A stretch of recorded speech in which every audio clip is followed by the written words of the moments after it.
Yay, tell me the things to say. Dame Taft loves you. You're about to experience something wonderful. Attention! Attention! There is a herd of killer rabbits headed this way, and we desperately need your help. It's the Dame Taft Movie Show, hosted by my nephew, Screww. Thank you, Auntie. Yes, it's the Dame Taft Movie Show. I am Screww, and joining me is our old friend, Mr. Faversham. Hello. Good evening, Screww. Boys, oh boys, we have a guest today. Company. Yeah, I love company. Hey, Lucy! Hi, I'm Lucy Tightbox. Look what I did. Hi, Lucy. I slapped together an intro for you. It was last minute. It's not fancy. I'll do better next time, but... I love it. That's amazing. That makes me much happier than this background Jaws commotion that we have going on here, which makes me a little spooked about sharks. Spooked about sharks? But whatever do you mean?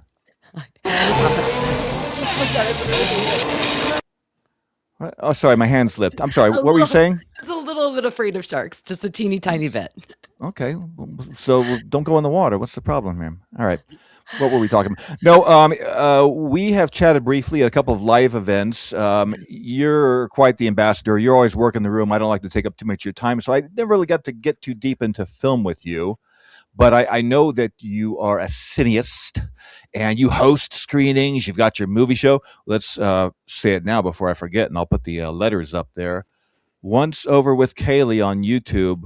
You got movie reviews, legal chit chat and stuff. Very enjoyable videos there. Lots of nice changes of outfits and everything. So that's good. What was I saying? Oh yeah. So we never really got to talk too much about movies. So when you said you were going to come on the show, I'm like, what are we going to talk about with her? Everyone's got kind of what they lean into and things that they don't like.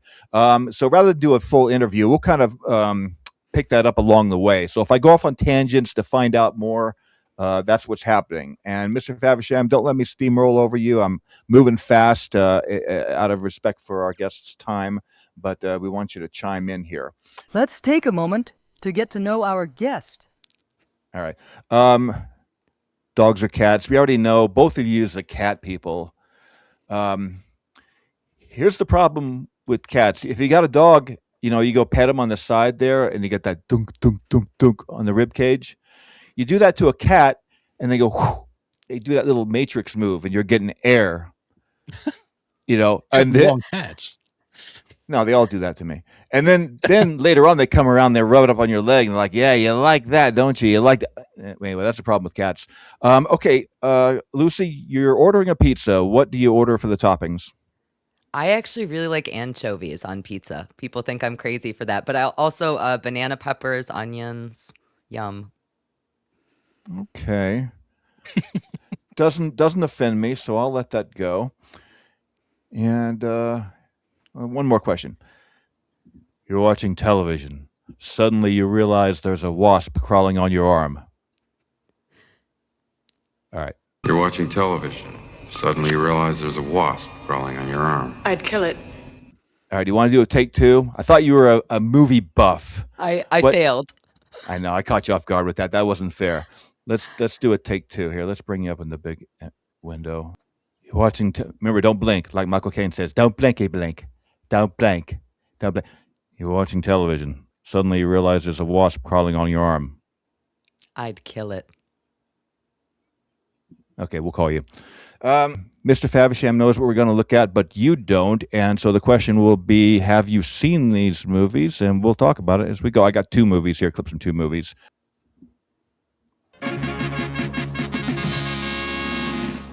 I know this one. Ah! I love this movie. I have an original poster from this movie. How about that, Mr. Faversham? This is not a well-known film. Are you familiar with it, mister? I bet you are. I've seen it, but it's been a long time, probably 20 years. Okay. It was good with Michael Ritchie. Michael Ritchie directed, exactly. Yeah. He just came off of Prime Cut, I think. Yes. The Gene Hackman, Lee Marvin gangster movie. Yeah, Smile from 1975, directed by Michael Ritchie, right before he directed Bad News Bears.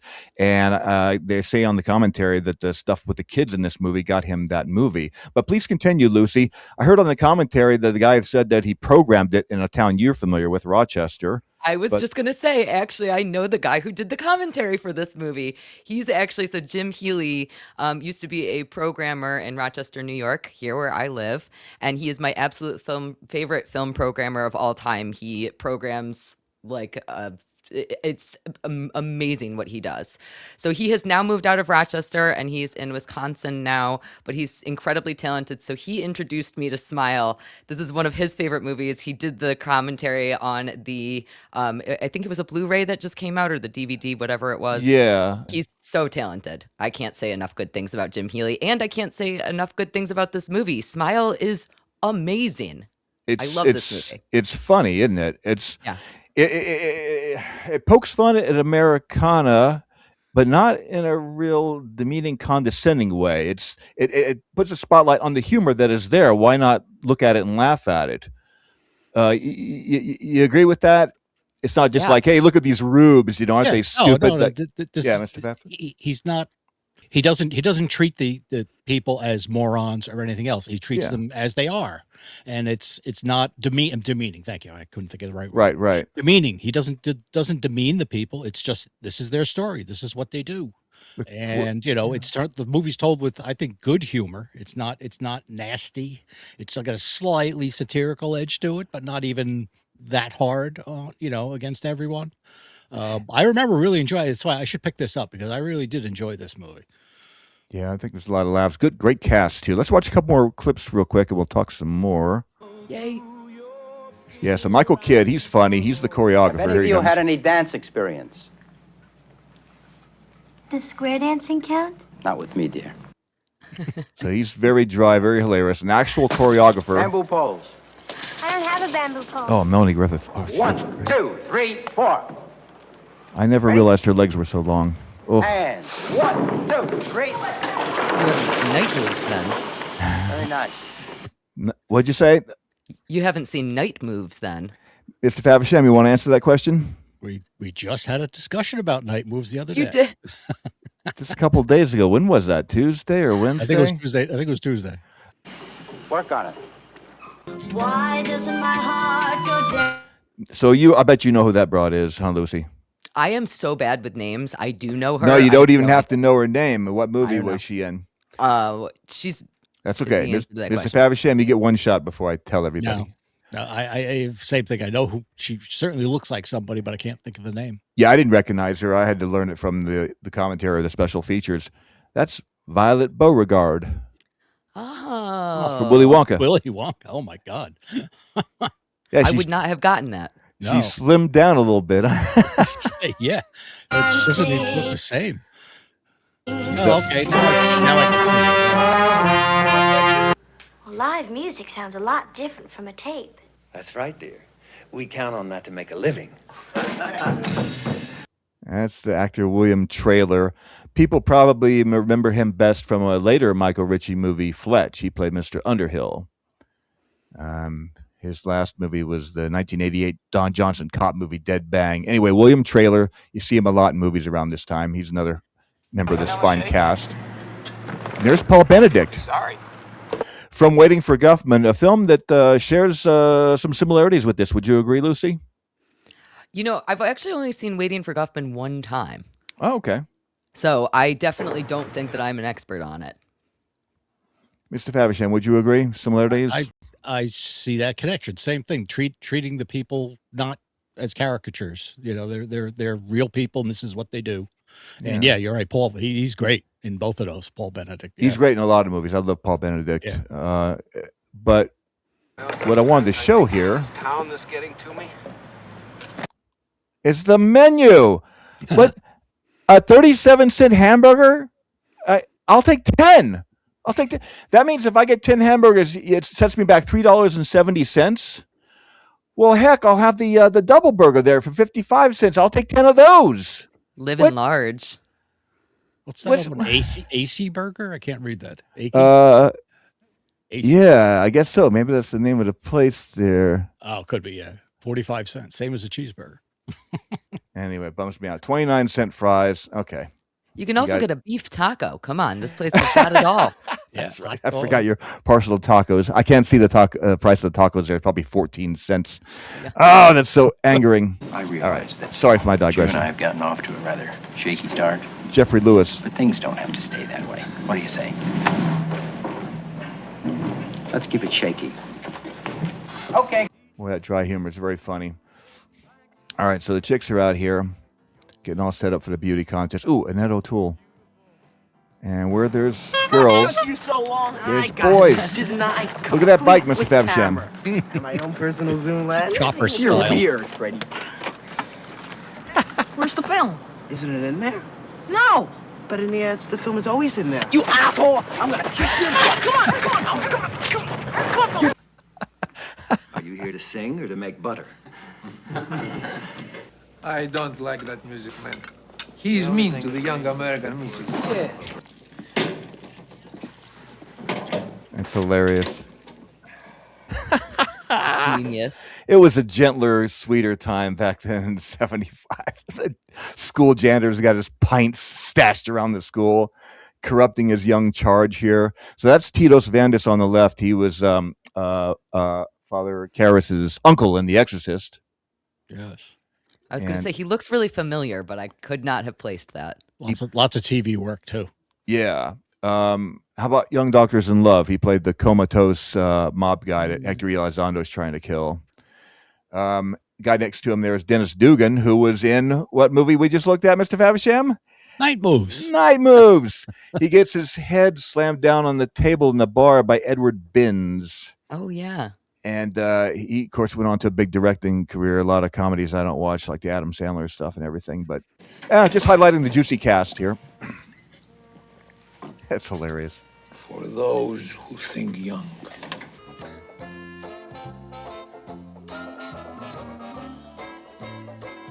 It's got Neil Sedaka on the soundtrack. The late Neil Sedaka.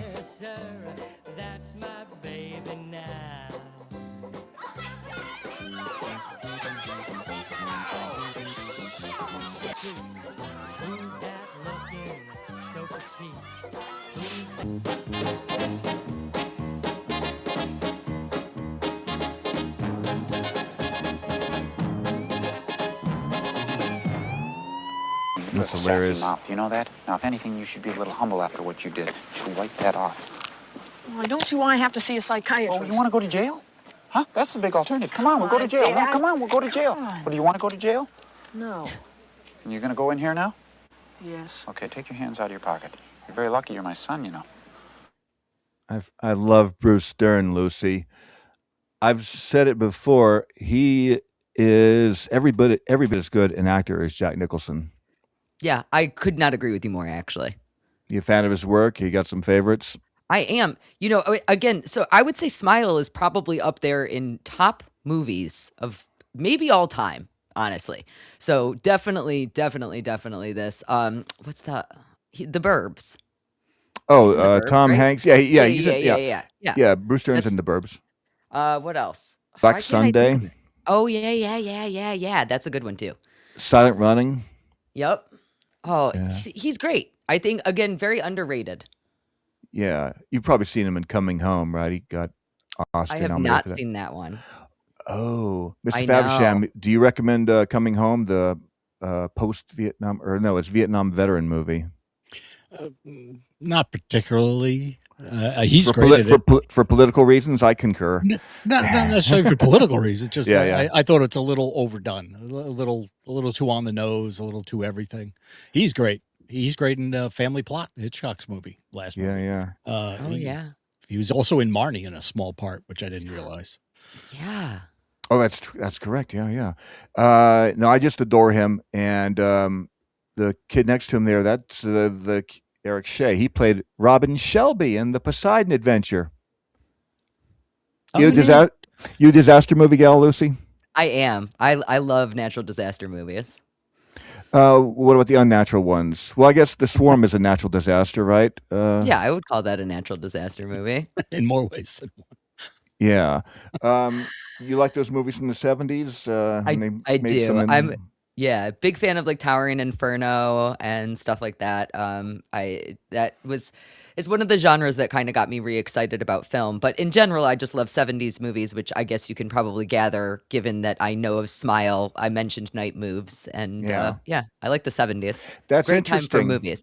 That's interesting because you're a millennial, so that's kind of a throwback for you to go back and. I mean, you weren't even born until what, 2000? Yes, thank Yeah. you. Yes, of course. Yeah, no, it was actually Jim Healy who did the commentary track for Smile. He actually really inspired me with a lot of the 70s movies. That's his favorite era of film.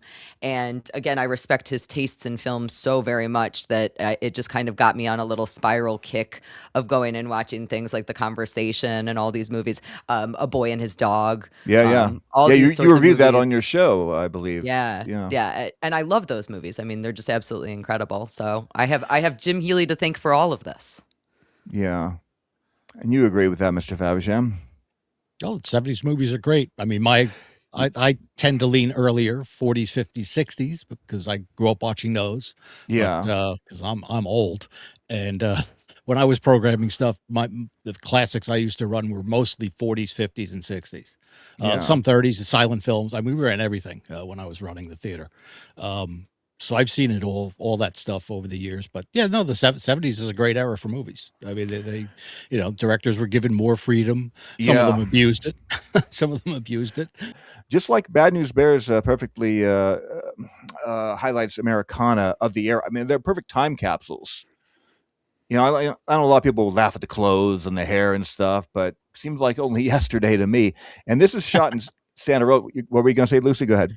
Oh, I was going to say, I'm just singing Jim Healy's praises right now, but he also pointed out to me one of the things that's truly great about these time capsule movies of the 70s is getting to see things like New York City. So like he introduced me also to Times Square, which was a really great movie directed by Alan Moyle, who went on to do Empire Records. Right, and pump up the volume. I swear to God, yeah. But Times Square is actually good. Okay.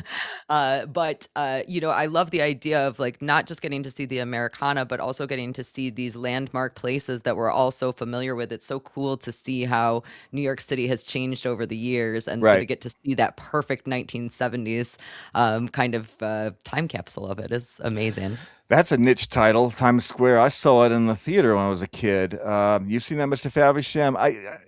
Yeah, back when it was new. Yeah, but that's the Curry. last time. Yeah, Yeah. the last time.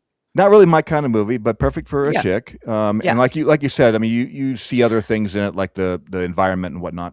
Well, let me also point out, though, so when Jim Healy told me about Smile, I was like, I'm not interested in this movie at all. We're talking about a beauty pageant. That is not my typical type of movie. I like to do the kind of grittier things. I'm more interested in things like Night Moves and, again, The Conversation and A Boy and His Dog. And so when I hear beauty pageant, I'm like, well, that sounds like my personal hell. Yeah. And then I ended up falling so in love with this movie because that's just how beautiful it is. I think it's great. I really like to go into movies completely blind. I don't want to know who's in it. Maybe I might want to know who directed it. Sometimes I want to know who directed it, but a lot of the time I don't want to know anything. If somebody recommends something to me, I will usually go check it out. Okay. But what are some more of your tastes in comedy? Strangelove. Everyone loves Dr. Strangelove. I do. Yes, that is accurate. You like this kind of dry stuff, kind of I Albert do. Brooks type of comedy too? I really do. Actually, there was a while, it was around, I frequently say that I hate Wedding Crashers more than any movie ever. I do too. Other than Waterworld. But Wedding Crashers, the reason that I don't like Wedding Crashers is because, not necessarily because I think that movie is particularly horrible. I think it created a new genre of comedy. And for so long, I was going and seeing all these comedy films of the late 90s, the early 2000s, and I wasn't laughing at any of them, and I couldn't figure out why. And I actually thought for a while that I had lost my funny bone and that I no longer got comedy. No, it's and then intact. then I went and saw a Buster Keaton movie, and I was laughing my ass off. And I was like, oh, I just like good comedy. So Okay. I like the dry stuff. I mean, it can be, fart jokes and poop jokes. I'm fine with that also. They're executed well, sure. Yeah. I'm a little pickier about it, I guess. You're getting cooler by the minute. Yeah, I despised Wedding Crashers. It'll take us too long to get into it. Mr. Faversham, your thoughts on the state of comedy in film today, or even 20 years ago, or whenever Wedding Crashers came out? I can't say I laughed at any of those movies at all. The Yeah. Wedding Crashers, 40-year-old versions, all those pictures, they just seem to be the same Yeah. movie in slightly disguised form. I mean, again, I enjoy slightly broader I love the dry comedy. I mean, the Smile's a great example. The Guffman, some of those other pictures, but I enjoy a broad comedy like What's Up, Doc? Or you go back to the 7-Year Itch from the 50s and movies like that, where they're aware they're comedies. They're not trying to be much more than that, and they are generally very witty. Most of them, I mean, even look at something like The Odd Couple from 1968. That movie is full of one-liners that are killer. Any comedian would have given their eye teeth to have written some of those jokes. I mean, it's it's an obvious movie, but it became a huge hit movie, TV show, the whole thing. But comedies now, they're not that they're gross out, because some of them are. It's just that they just seem lazy. They just seem like they're just reusing the same situations that these other guys have just used. I barely watch them. I mean, the few times I've come across them was either when I was working at the theater, or somebody would have it on at their house or something, and I'm looking at it going, this just isn't funny. Yeah, and it always felt to me like, it's a generational thing. It's just not for me. I mean, I can recognize some of the stuff that's, decently executed comedy, but yeah, just not for me. Well, I think we're simpatico on this, which makes for a boring show. So let's watch some more. We can't be agreeing on stuff. So this is all very cute stuff.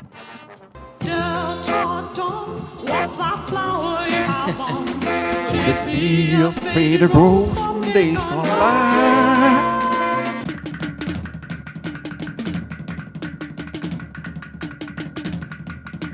Our JC chapter is almost bankrupt because of this meat show. And if we don't break even, we're going to have to cancel the rodeo for the retarded. Cancel the rodeo for retarded. Okay, so great movie. Let me go through my notes here real quick. We'll move along. Yeah, directed by Michael Ritchie there. He started out strong. Have you seen a couple of his early movies, like Downhill Racer and The Candidate? I've Lucy? seen The Candidate, but not the other one. Oh, it's a great one. It's good, isn't it, Mr. Faversham? Yeah. That's a solid picture about a mean, unlikable character who you could still watch the movie. Because again, Redford's great in that movie. He's terrific in that. Hackman too. Does he play a prick? I mean, and again in Little Foss and Big Halsey, the bicycle circuit movie, he just pricked like that. Downhill Racer, Lucy. You think, it's a skiing movie, but it's not. It's like the character study. What is he, a narcissist, Mr. Faversham? Slightly. Yeah. Just slightly. That's one of those movies that gets better every time I watch it. I'm proud to have that on my shelf. I'm going to have to check it out. There's your recommendation. I won't burden you with too many of those. But Michael Ritchie, of course, in the 80s, things start to come off. The wheels start to come off. But Dickstown was a good movie in the 90s there. Reunited him with Bruce Dern. And Jimmy Woods was in it as a con man movie. Are either of you familiar with Dickstown? Yeah, that was a good one. It's a con man movie, which is a genre unto its own. You like con man movies, Lucy? The Sting. Yeah, I like Lady Killers. I guess I would put into that category. The original, right? the original with Alec Guinness. I love the original. I actually also like the remake. I think I'm one of the very few people who liked the remake. Yeah, no man. I don't know why I liked the remake, but the original I think is outstanding. I'm kind of picky about that genre. It's like it sometimes it hits for me, sometimes it doesn't. The Lady Killers remake, Mr. Faversham. That's the only Coen Brothers movie I won't watch. I know everybody hates it but me. Yeah, I didn't. That one didn't click with me. I like most of the other pictures, but not that one. Yeah. The writer of this movie is Jerry Belson. He wrote that Burt Reynolds comedy, The End, which was very funny. And his sister, I found out on the commentary, is Monica Johnson, who wrote Albert Brooks's screenplays. Did you say you're an Albert Brooks fan, Lucy? I am. Yeah, me too. I love all the 7 films he directed. director of photography is Conrad Hall. Marathon Man, Butch Cassidy and the Sundance Kid, In Cold Blood. Yeah, small credits. Yeah, I was going to say. Did he do anything we would have heard of, though? Come on. Shut up, you. You're just a kid. All right. It does get kind of dark at the end there with their men's club and with Nick Pryor pulling a gun on his wife. But I like it. It's 70s edgy. I love it. I just want to say one more thing about Smile. Please. It makes me so happy that you picked this movie. I was so nervous that I wasn't going to know any movies that you were going to pick. And I literally, again, I own an original Smile poster. I'm not like a big movie poster collector, but this is like one of the few movies that I like love enough that I have a poster of it hanging in my living room. Mr. Faversham, are you equally impressed? I didn't spend a lot of time picking out two movies to highlight to Lucy, who, like I said, I don't really know her tastes all that well. I'm impressed. Are you impressed? We're both impressed. Okay. Yes, very well. Thanks, Lucy. I'm glad. I'm pleased. I'm going to embarrass myself with whatever the next movie is, I'm sure. Not as much as the movie does. Mr. Faversham, place bets. Based on what we know about our guest here, do you think she knows? I bet that she does. I'll say she does, but has not seen it. Okay. I'm nervous. All right.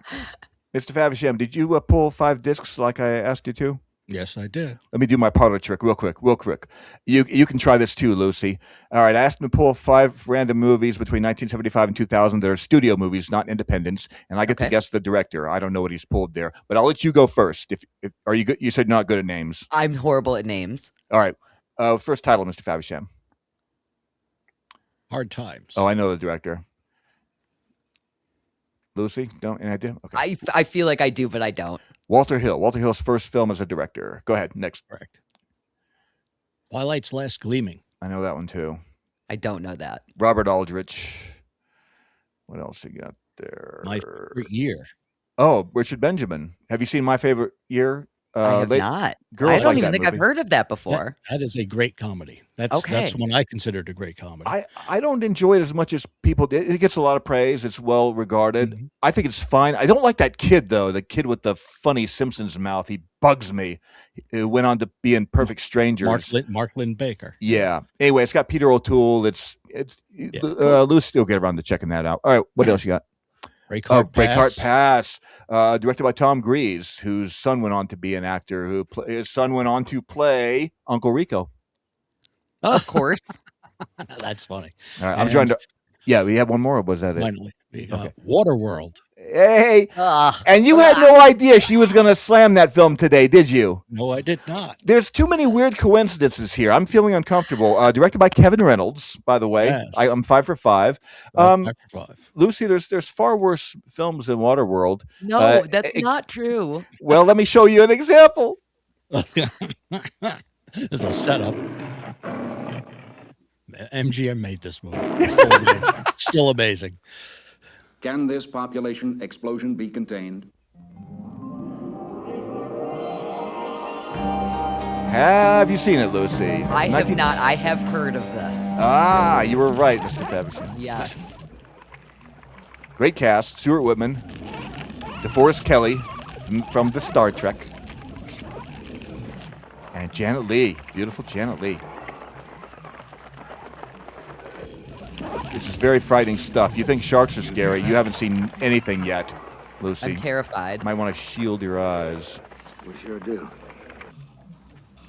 Oh, what happened to the front of the general store here? What's going on in this town? Oh, no. I already like this better than Waterworld. Look at how they're just chilling. Look, they're just chilling in there. They're vermin. Giant. They're giant bunnies.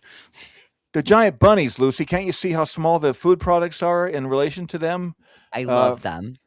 All right, you cat people, you probably love bunnies too. They leave their pellets all over the place. And all right, let's look at some more. Night of the Lepus. I mean, was it 1971 or 72? 71. Slow-mo shot for the parade. Oh no, this is frightening stuff. Oh yeah. What a klutz. Oh no. I love it.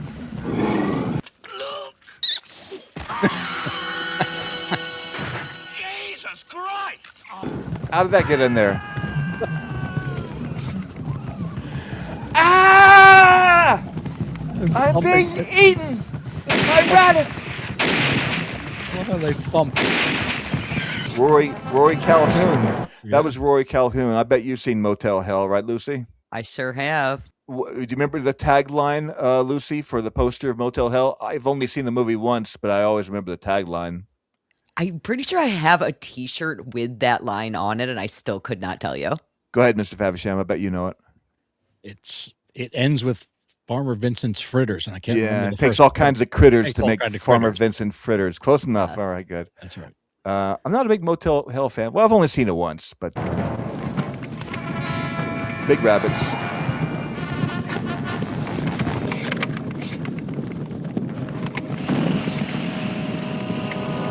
They're afraid of fire.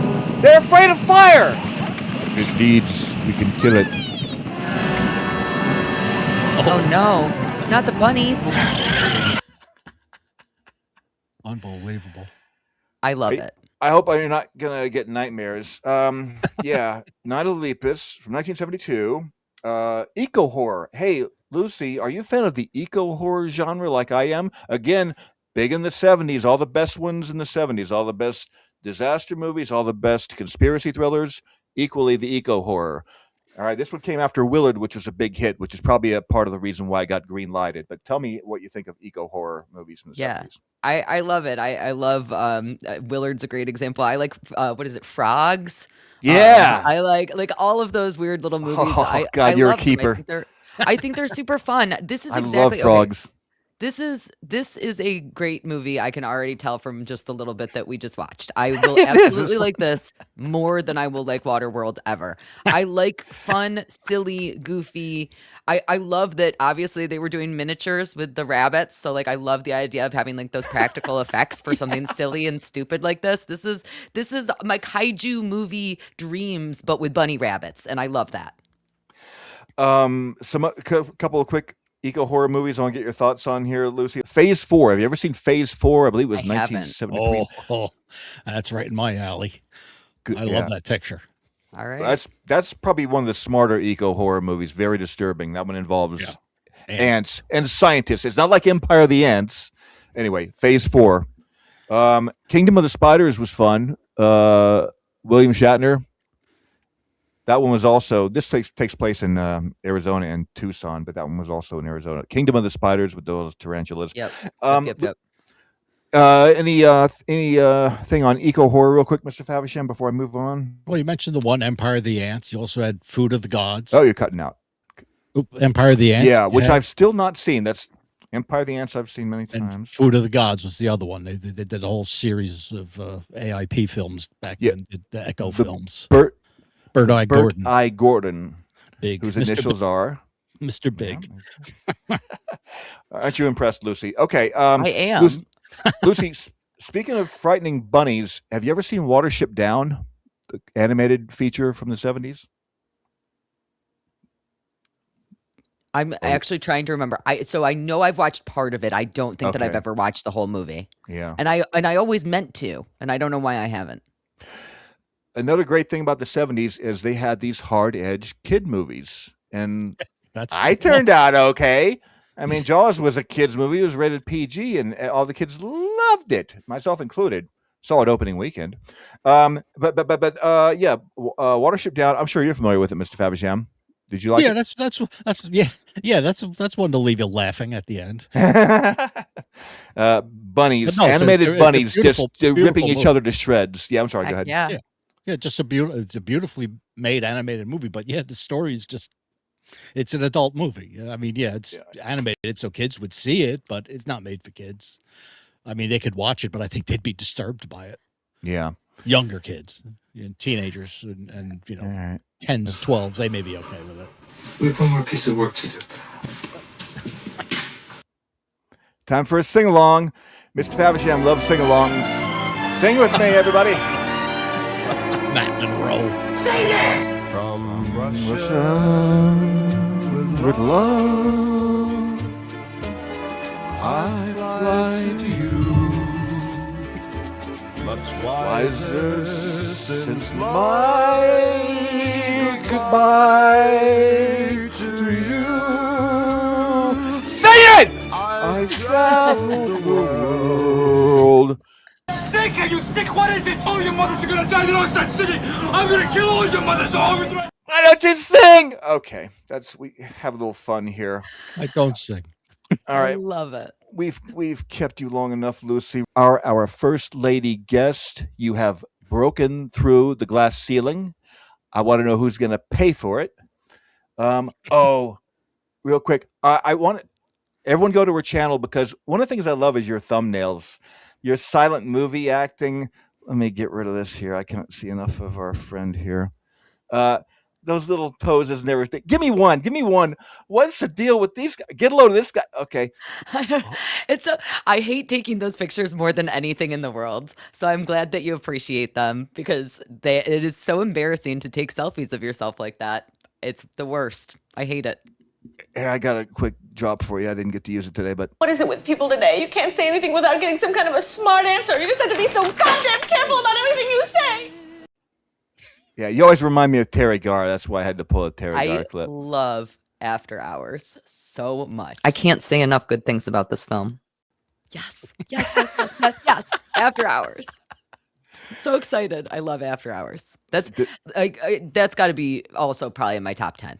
We're talking about all my favorite movies today. I love this. I saw that After Hours in the same theater I saw Star Wars in. Yeah, so be prepared for the tidal wave of people coming over from this channel to your channel. That's why they call me a queen maker. Well, that's a name I picked up in the county lockup. I don't know what it means, but I think it has something to do with that. Hey! Okay, we're almost done. Sorry, my hand slipped. Of course My it did. hand.